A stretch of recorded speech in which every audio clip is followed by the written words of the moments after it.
ዛት ዋን ቶክሲክ ጀለስ ይላል። ውጤት እንዴት ነበር? ጤጸዴ ነው አብርሽ። ኧረ እኔ ራሱ ጠቅን ያደረኩት አንተ ፋይናል ከብሎናል ነበር።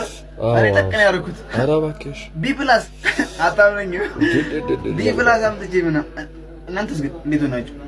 እኔ ያመጣሁት እና ኤርሚ እና ሂና ምናምን ደግሞ ኖርማሊ ነው ያመጡት። አንተ እኔ ኤሊ ያመጣ ቢ+ ስለተመረቀ ምናምን ወጥ ስራ አገኛለሁ ብለህ ነው ግሬድ ወፍከም በቃ አሁን አንድ ከዝናል በሲን የተመረቀው እንዳለ ማለት ነው።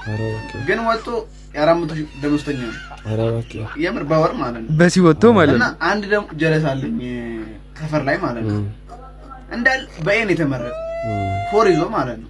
ስትሬት ማለት ነው። ቁጭ ብሎ ገብቷል። ግሬዱን አንሰለዘረ ፕሬዝዳንቱ እኮ ደወለልን። አሁን ስኮላር ምናምን ተመቻችቶላችኋል ነው ፎርም ሙሉ ምናምን ብሎ ስኮላር የት ወደ ፖላንድ ምናምን። ኧረ እባክህ አሪፍ ነው። ግን እኔ ደግሞ የምልህ በሀገርህ ሰርተህ ብትለወጥ ይሻላል ብዬ ነው የማስበው።